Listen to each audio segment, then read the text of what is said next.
आज की कहानी है बहू अब से हर त्योहार पर हम सब मिलकर रसोई में हिस्सा लेंगे। दोस्तों, कहानी शुरू करने से पहले अगर हमारे चैनल को सब्सक्राइब नहीं किया हो तो कर लीजिए ताकि आपके पास पहुंचे हर रोज नया देखो बहू, सुबह उठती सबसे पहले दाल भिगो देना, 5 से घंटों में पीसने लायक हो जाएगी। और हाँ, मूंग दाल के हलवे के साथ साथ कचौड़ियाँ भी बना लेना, नाश्ते का काम भी चल जाएगा। लेकिन माँ जी, आज ही तो इतनी सारी मिठाइयाँ और मठरियाँ बनाई हैं। हाँ, तो वो तो संयुक्ता के ससुराल भी भेजनी है, फिर त्योहार पर तरह तरह के पकवान ना बने तो कैसा त्योहार। चलो चलो अब सो जाओ, सुबह जल्दी उठना है। सासू माँ तो फरमान सुना कर सोने चली गई, लेकिन निया की आंखों में नींद नहीं उतर रही थी। सारा दिन आज वो काम ही कर रही थी और कल का काम भी एडवांस में उसे बता दिया गया था।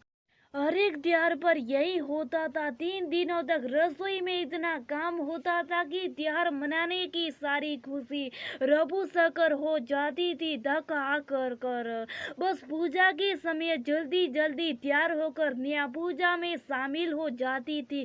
कितनी बार उसने कहने का कोशिश भी की, घर पर मिठाइयाँ बनाने की बजाय कुछ मिठाइयाँ बाहर से मंगवा लेते, लेकिन सारिका जी मानने को तैयार ही नहीं होती।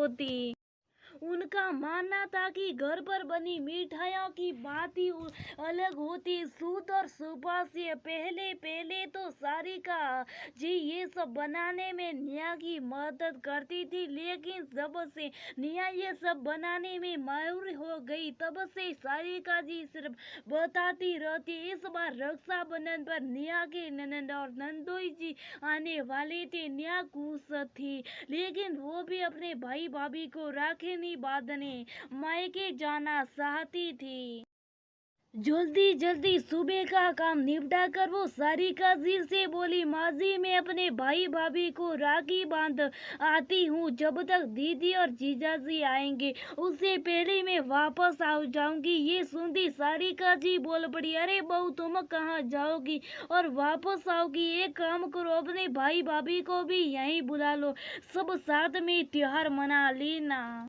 आइडिया तो अच्छा था, लेकिन निया का मुंह उतर गया। अगर उन्हें यहाँ बुलाएगी तो सिर्फ भाई भाभी आएंगे। घर जाती तो माँ पापा से भी मिल लेती और माँ के हाथों की बनी टेस्टी सेवियों की खीर भी खा आती। थोड़ी देरी सही, लेकिन रसोई से छुट्टी तो मिलती। खैर, निया ने अपने भाई को फोन कर दिया, भाई तुम लोग यहाँ आ जाओ, मेरे ननद नंदोई आ रहे तो मैं नहीं आ पाऊंगी।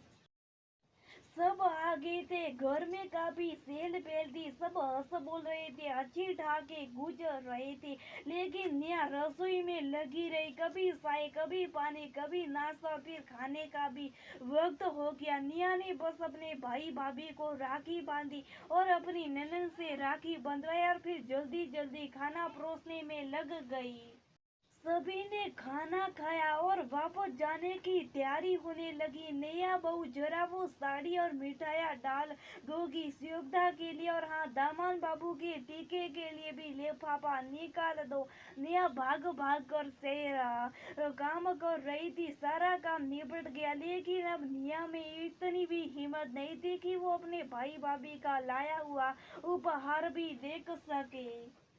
रात को निया को उदास देखकर उसके पति अनिरुद्ध जी ने पूछा, क्या हुआ निया, आज तो त्योहार था, तुम्हारे मायके से भी सब आए थे, लेकिन तुम खुश नहीं लग रही। निया ने अनिरुद्ध की ओर देखते हुए कहा, अनिरुद्ध मैं भी यही समझते कि त्योहार खुशियाँ बांटने के लिए आते, लेकिन हर त्योहार पर मेरे हिस्से सिर्फ रसोई क्यों आती है?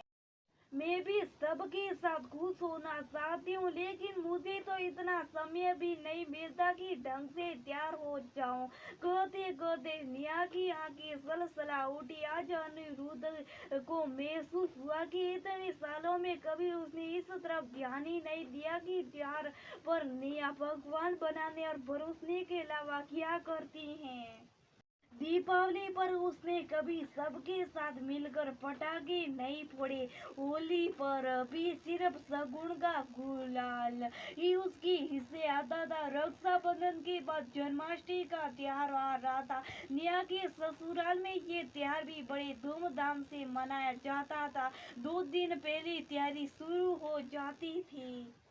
घर में इस बात की चर्चा हो रही थी। सरिता जी बता रही थी कि क्या सजावट करनी है और क्या क्या बनाना। अनिरुद्ध जी अपनी माँ को टोकते हुए बोला, माँ इस बार जन्माष्टमी पर सारी मिठाइयाँ में मिष्ठान भंडार से लेकर आ रहा हूँ। घर पर आप लोग सिर्फ भोग की पंजरी बना लेना। और हाँ, इस बार निया सिर्फ रसोई में नहीं बल्कि सजावट और कार्यक्रम में भी हिस्सा लेगी। सरिता जी अवाक से अनिरुद्ध का मुंह देखने लगी। लेकिन बेटा, हर बार तो हम घर पर ही सब कुछ बनाते। हाँ माँ, लेकिन हम नहीं बनाते थे, सिर्फ बनाने के लिए कहते थे और बैठकर उन्हें का आनंद उठाती थी। इन सब में क्या हमने कभी देखा कि मैंने या किसी और कार्यक्रम का हिस्सा भी नहीं बन पाती हैं। उसके हिस्से आती है तो सिर्फ रसोई।